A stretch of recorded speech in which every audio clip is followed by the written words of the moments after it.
Hello dear students, welcome to Chandigarh civil services. Myself Ankush Sharma. Students, आज के lecture में हम डिस्कस करेंगे वड्डा कल्लूकारा। लास्ट लेक्चर में हमने डिस्कस किया था छोटा कल्लूकारा था। वड्डा कल्लूकारा को डिस्कस करने से पहले जो एक सीक्वेंस रहेगा छोटा कल्लूकारा से लेकर वड्डा कल्लूकारा तक, वो भी हम डिस्कस करने वाले हैं। तो लेक्चर बहुत इंपॉर्टेंट रहेगा, बहुत सारी न्यू नॉलेज आपको मिलने वाली है। इस लेक्चर को पूरा आपको देखना है और उसके बाद शेयर भी करना है, ओके? बिकॉज दूसरे बच्चों को भी इसका फ़ायदा मिलना चाहिए, तो आप इसको शेयर करिए अगर अच्छा लग रहा है। आगे बढ़ते हैं।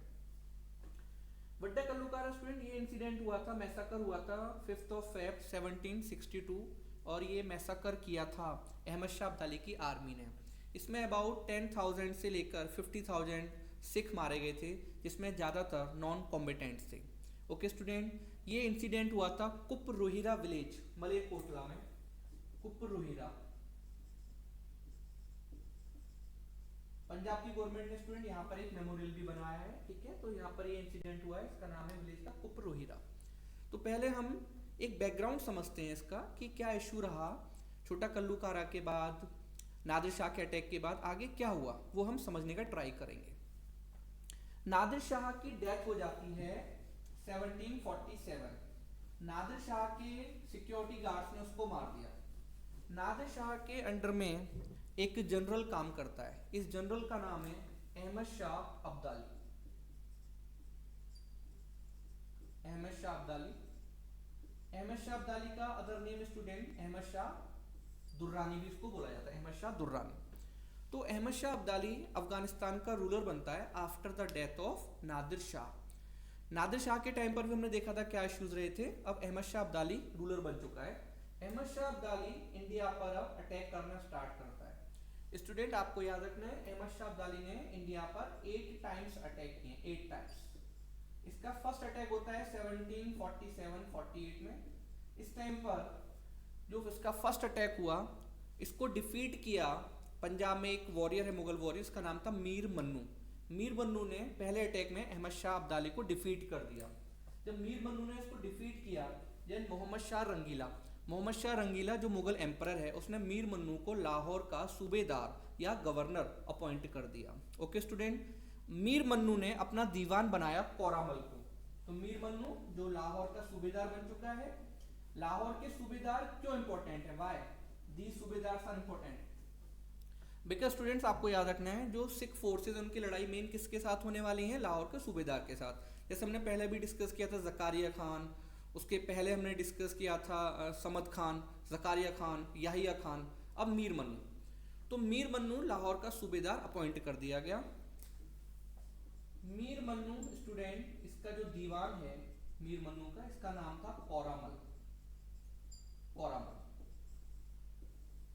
अब देखिए आगे क्या होता है। तो मीर मन्नू सिख्स के अगेंस्ट जो है फिर से एट्रोसिटीज स्टार्ट करता है। बहुत सारे सिख्स को मारा गया, उनकी जो है डेली परेड कराई जाती थी, एग्जीक्यूट किया जा रहा था। तो बहुत ज़्यादा एट्रोसिटीज मीर मन्नू के अंडर में हो रही थी। बट कोरामल ये पसंद नहीं करता था। कोरामल बार बार एडवाइस दे रहा था मीर मन्नू को कि बाहर से जो फोर्सेज आ रही हैं, फॉर एग्जांपल जैसे अहमद शाह दुर्रानी की फोर्सेज आती हैं, तो हमें उस पर फोकस करना चाहिए। और अगर हम सिख्स के साथ एक यहाँ पर ट्रीटी कर लेते हैं, उनके साथ एक पीस ट्रीटी साइन कर लेते हैं, तो खालसा आर्मी हमें सपोर्ट कर सकती है। तो कोरामल को ये चीज़ें पसंद नहीं आ रही थी। कोरामल बार बार इसको एडवाइस कर रहा था मीर मन्नू को। तो मीर मन्नू को ये आइडिया अच्छा लगा। और उसके बाद स्टूडेंट, जब अहमद शाह अब्दाली अटैक करता है नेक्स्ट टाइम, देन उसने बहुत ज़्यादा प्लंडर किया, पंजाब से होकर अटैक्स हो रहे थे। देन थर्ड टाइम जब उसका इन्वेजन हुआ 1751 में, 1751 में जब उसका थर्ड इन्वेजन हुआ स्टूडेंट अहमद शाह अब्दाली का, तो इस टाइम पर जो मीर मन्नू है ये सिख आर्मी की हेल्प लेता है और इसके बदले में कुछ इसने जागीर वगैरह भी दी थी। बट अब समझिए क्या होता है। मीर मन्नू को अहमद शाह अब्दाली ने डिफीट कर दिया है। जब ये हरा दिया गया, देन अब जो है क्या होने वाला था कि अहमद शाह दुर्रानी ने देखा कि बहुत ब्रेव बंदा है मीर मन्नू। और सेम टाइम पर मोहम्मद शाह रंगीला ने लाहौर, साथ में मुल्तान वगैरह, ये जो मुगल सूबे होते थे, ये अहमद शाह दुर्रानी को दे दिए। तो अहमद शाह दुर्रानी ने मीर मन्नू को अपना सूबेदार अपॉइंट कर दिया। देन पहले किसका सूबेदार है? मुगल्स का। अब ये किसका सूबेदार बन गया? ये अहमद शाह दुर्रानी का सूबेदार बन गया। अब जब ये अहमद शाह दुर्रानी का सूबेदार बन गया और सेम टाइम पर कोरामल की भी डेथ हो गई, तो मीर मन्नू अब सिख्स के अगेंस्ट जो एट्रोसिटीज करने वाला था स्टूडेंट, ये हिस्ट्री में आपको कहीं दिखाई नहीं देंगी, ठीक है। तो बहुत ज़्यादा एट्रोसिटीज़ होती हैं। इवन इसने स्टूडेंट विमेन एंड चिल्ड्रन को भी नहीं छोड़ा था। ये बोला जाता था कि विमेन्स को पकड़ पकड़ कर लाया जाता था, उनको जेल में रखा जाता था और उनसे डेली बहुत सारा जो कॉर्न होता है वो ग्राइंड कराया जाता था, अबाउट 46 kg। और जो विमेन होती थी वो ये ग्राइंड करती थी, बच्चे रो रहे होते थे और साथ में स्टूडेंट विमेन जो है, जो गुरुवाणीज हैं उनको गा रही होती थी। तो मीर मन्नू बहुत ज़्यादा एट्रोसिटीज़ करता है। साथ में अहमद शाह अब्दाली के अटैक्स चल रहे थे। मीर मन्नू की डेथ हो जाती है 1753। मीर मन्नू की डेथ के बाद स्टूडेंट अहमद शाह अब्दाली का बेटा जो माइनर था और मीर मन्नू का बेटा जो माइनर था, इनको यहाँ पर पावर दी जाती है लाहौर में। बट एक्चुअल में आप याद रखना सारी पावर जो थी वो मीर मन्नू की वाइफ के पास थी, इनका नाम था मुगलानी बेगम। तो मुगलानी बेगम अब पावर को यूज़ कर रही थी। तो ये एक मैंने आपको बैकग्राउंड बताया, आगे आप समझिए क्या होता है। स्टूडेंट सिख जो थे वो दुर्रानी एम्पायर के लिए एक बहुत बड़ी थ्रेट बन रहे थे। दुर्रानी एम्पायर सिख की जो पावर है उसको क्रश करना चाहता था। देन इस टाइम पर एक इंसिडेंट हुआ। दुर्रानी एम्पायर ने या अहमद शाह अब्दाली ने क्या किया, हरमंदिर साहिब को जो है वहाँ पर जाकर उन्होंने उसको डिस्ट्रॉय करने का ट्राई किया, डिमोलिश करने का ट्राई किया। और जो पूल है हरमंदिर साहिब में, वहाँ पर उन्होंने इसमें ब्लड वगैरह और एनिमल्स को मारकर डाल दिया। इस टाइम पर अब एक रोल आएगा हमारे बाबा दीप सिंह का। तो बाबा दीप सिंह को जब भी पता चलता है कि बेअदबी की गई है हरिमंदिर साहिब की, तो बाबा दीप सिंह अमृतसर जाना चाहते हैं, दमदमा साहिब में ही रहते हैं। तो अब ये अमृतसर जाने का ट्राई करते हैं। बाबा दीप सिंह जैसे जैसे आगे बढ़ते जाते हैं तो बाबा दीप सिंह के साथ फोर्सेस बढ़ती जाती हैं और अबाउट 5000 सिख फोर्सेस को लेकर ये अमृतसर की तरफ आगे बढ़ते हैं। रास्ते में मुगल्स ने इनको रोकने का ट्राई किया। फेमस बैटल्स होती हैं जिसमें बाबा दीप सिंह, स्टूडेंट आपको स्टोरी पता है, बाबा दीप सिंह बहुत बहादुरी से लड़ते हैं। इनकी एज भी बहुत ज़्यादा थी, अबाउट 75 ईयर्स। उसके बाद ही बहुत बहादुरी से लड़ते हैं। और यहाँ पर हमें एक कहानी मिलती है कि बाबा दीप सिंह, उनका सर कट गया था, उसके बाद वो लड़ाई करते रहते हैं और हरमंदिर साहिब में जाकर ही उसके बाद वो अपना मत्था टेकते हैं, उनकी वहाँ पर शहीदी होती है। तो स्टूडेंट ये बाबा दीप सिंह की यहाँ पर स्टोरी आपको मिलेगी। उसके बाद नेक्स्ट आगे क्या होता है, 1761 में मराठास एंड अहमद शाह अब्दाली की थर्ड बैटल होती है, इसको बोलते हैं थर्ड बैटल ऑफ पानीपत। तो स्टूडेंट 1761 में मराठास एंड अहमद शाह अब्दाली ये पानीपत में लड़ाई करते हैं और पानीपत की थर्ड बैटल होती है, इसको बोलते हैं थर्ड बैटल ऑफ पानीपत। एक तरफ है मराठा, दूसरी तरफ है अहमद शाह अब्दाली। इस लड़ाई में मराठास हार जाते हैं student.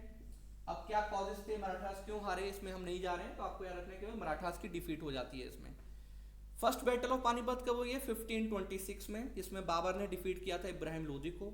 Second battle of Panipat हुई है 1556 में, जिसमें अकबर ने डिफीट किया था हेमचंद्र विक्रमादित्य को। एक्चुअल में अकबर छोटा था, उसकी जगह जो लड़ाई की थी वो बैरम खान ने की थी। ओके स्टूडेंट, तो ये सेकंड बैटल थी। और थर्ड बैटल ऑफ पानीपत हुई है between Marathas and Ahmad Shah Abdali. In this battle Ahmad Shah Abdali defeated Marathas. Ahmad Shah Abdali जब मराठास को डिफीट करता है और वो वापस जा रहा था, तो अपने साथ बहुत सारे वैल्यूएबल आइटम्स लेकर जा रहा है और कुछ गर्ल्स वगैरह को इसने जो है कैप्चर किया हुआ है, इसमें कुछ मराठी गर्ल्स भी हैं।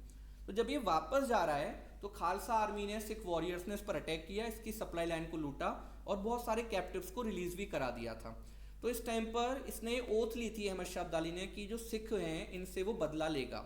ये तो वापस चला गया, बट इस टाइम पर अब स्टूडेंट जब ये वापस गया तो सिख जो है वो दिवाली के दिन एक डिसीजन लिया गया कि अहमद शाह अब्दाली के जो भी सपोर्टर्स हैं पंजाब में उनको खत्म किया जाएगा और साथ में ये भी डिसीजन लिया गया लाहौर वगैरह को वापस लिया जाएगा जो अभी अहमद शाह अब्दाली के कंट्रोल में था। तो स्टूडेंट ये इस टाइप से डिसीजन लिया गया जिसको गुरमाता बोला जाता है। अब क्या होता है स्टूडेंट, ये बात पता चलती है अहमद शाह अब्दाली के सपोर्टर्स को, जिसमें से मेन बंदा था, इसका नाम था अकील दास। अकील दास अहमद शाह अब्दाली से हेल्प मांगता है और उसके बाद अहमद शाह अब्दाली एक बहुत बड़ी फोर्स को लेकर आता है। देन स्टूडेंट जो सिख है इनको घेरा गया और उसके बाद जो है मैसाकर स्टार्ट होता है। जो सिख आर्मी थी इनके मेन लीडर जो थे इस टाइम पर वो थे जस्सा सिंह अहलूवालिया। जस्सा सिंह अहलूवालिया का मेन फोकस था कि उनके साथ जो लेडीज़ हैं, जो चिल्ड्रन हैं, उनको बचाना है। तो उनको बचाते हुए बहुत सारे सिख वॉरियर्स मारे जाते हैं, साथ में बहुत सारे नॉन कॉम्बिटेंट्स भी मारे जाते हैं। तो अबाउट 10,000 से लेकर 50,000 सिख वॉरियर्स, साथ में स्टूडेंट, विमेन एंड चिल्ड्रन मारे जाते हैं। इसको बोला जाता है वड्डा कल्लूकारा। छोटा कल्लूकारा अलग है, वड्डा कल्लूकारा अलग है। वड्डा कल्लूकारा में इसको स्टूडेंट आप देखेंगे तो ज़्यादा लोग मारे जाते हैं और ये बहुत बड़ा एक मैसाकर होता है। इसमें यहाँ पर आप देखेंगे तो एज ए सिंबल यहाँ पर एक मेमोरियल बनाया गया कुपरोहिरा विलेज में। तो ये था वड्डा कल्लूकारा। उसके बाद अहमद शाह अब्दाली की डेथ हो जाएगी। देन आगे क्या होगा हम डिस्कस करेंगे। तो नेक्स्ट लेक्चर में हम डिस्कस करेंगे सिख मिसल्स को एंड हम डिस्कस करेंगे महाराजा रणजीत सिंह को। ओके स्टूडेंट्स, तो आई होप आपको ये लेक्चर अच्छा लगा होगा, और अगर अच्छा लगा तो प्लीज़ को शेयर करिए। और देखिए यहाँ से जो क्वेश्चंस हैं वो मिलेंगे आपको, जो हम लेक्चर्स में डिस्कस कर रहे हैं क्वेश्चंस आपको एग्जाम्स में मिलेंगे, पंजाब के जो भी एग्जाम आप दे रहे हैं उसमें मिलेंगे। तो लेक्चर आपको पूरा देखना होता है, ऐसा नहीं है कि आपने बस फॉरवर्ड किया आगे बढ़ते गए और लेक्चर खत्म कर लिया, ऐसा नहीं होता है। तो स्टूडेंट लेक्चर बनाने में मेहनत लगती है, उसको आप देखिए, और कोई भी अगर डाउट है तो मैसेज भी कर सकते हैं, उसका भी आंसर आपको दिया जाएगा। Okay students, thank you very much.